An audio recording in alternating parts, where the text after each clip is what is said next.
राधे राधे दोस्तों, आपका अपने चैनल पूजा पाठ उपाय में आपका बहुत बहुत स्वागत है। दोस्तों, आज मैंने तुलसी मैया का विवाह किया है, तो वही आज मैं आपके साथ शेयर कर रही हूँ। बहुत ही सरल तरीके से इसका पूजन और पूजा विधि होती है जो मैंने करी है। तो इसके लिए सबसे पहले आपको सब चीज़ें रख लेनी है जो पूजा में उपयोग होती हैं। श्रृंगार का सामान विशेष रूप से रख लेना है, दीपक, और मैंने यहाँ पर 35 छोटी-छोटी टिक्कियाँ बनाई हैं। 35 दिए और बनाए जाते हैं यदि आपने पूरे मंथ नहीं लगाए हैं, और लगाए हैं तो आप 5-11 भी बना सकते हैं। और हल्दी, चंदन, रोली, ये सब भी रख लेना है। भगवान को पहनाने के लिए एक जनेऊ रख लेना है और फल रख लेना है। इस तरीके से हम पूजन करेंगे। तो सबसे पहले भगवान को स्नान वगैरह मैं सुबह पूजा करती हूँ कार्तिक मास की, तो मैंने सुबह ही करा दिया है। तो चौक बना कर के मैंने भगवान को स्थापित कर लिया है। ठाकुर जी को, ऐठी शालिग्राम जी को और तुलसी जी को बिठा लिया है। और उसके बाद धूप दीप जलाएँगे और फिर माता रानी को वस्त्र पहनाएँगे, लहंगा चुनरी पहनाई जाती है। तो लहंगा चुनरी आप छोटी या बड़ी किसी भी साइज़ की ले सकते हैं। मैंने यहाँ छोटी ली है क्योंकि सर्दियाँ आने वाली हैं, तो फिर नीचे जड़ में धूप नहीं लगती है जिससे कि पौधा खराब हो जाता है। इस वज़ह से मैंने छोटे ही वस्त्र पहनाए हैं, लहंगा लिया है।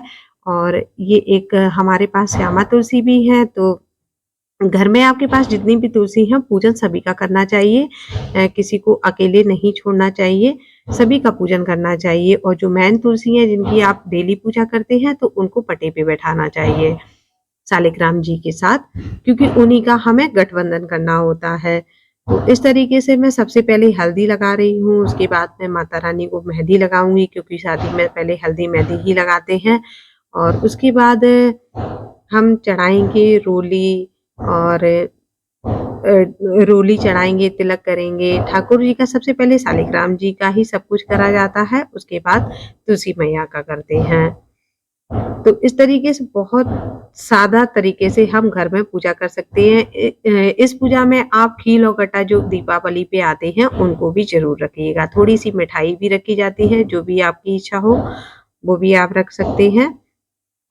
और सभी का भोग लगाना चाहिए। ये पूजा कुँवारी लड़कियाँ भी कर लेती हैं और सुहागन तो करती हैं, और मतलब विधवा औरतें भी इस पूजा को कर सकती हैं। इस पूजा को सबसे अच्छा है कि आप अपने पति के साथ कीजिएगा, गाँठ जोड़कर कीजिएगा, तो बहुत ही शुभ माना जाता है। मैंने भी अपने हस्बैंड के ही साथ की है।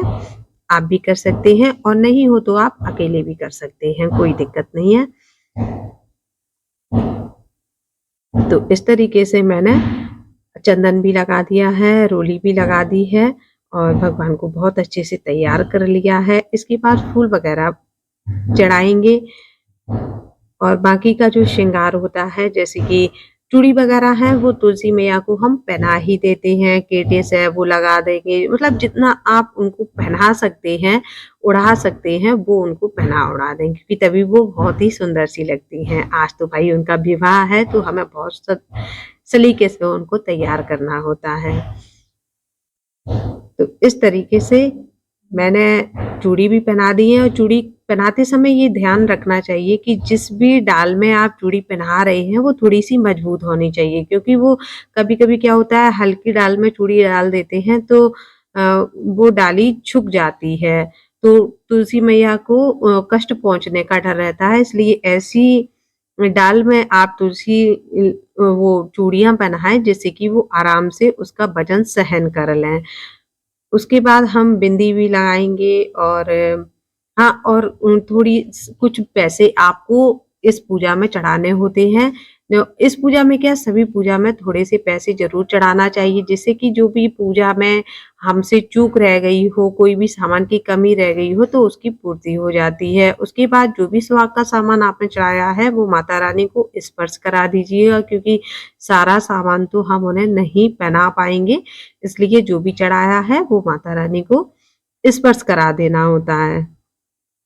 इसके बाद मैंने नेल पेंट भी लगा दिया है थोड़ा-सा, अ, थोड़ा-थोड़ा शगुन का सब सामान लगा ही दिया है मैंने।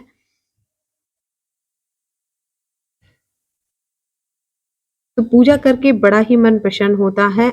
मैं तो 4 बजे ही उठ जाती हूँ। 4 बजे उठने के बाद मैंने सबसे पहले जो मैं पूजा करती हूँ कार्तिक मास की, उसकी पूजा कर ली थी। और उसके बाद फिर मैंने तैयारी करी, घर की पूजा करी, जो रेगुलर पूजा करती हूँ, फिर तैयारी करी, फिर अब तुलसी मैया की पूजा कर रही हूँ। तो माला वगैरह जो भी आप लाए हो माता रानी के लिए, वो आप सब समर्पित कीजिएगा।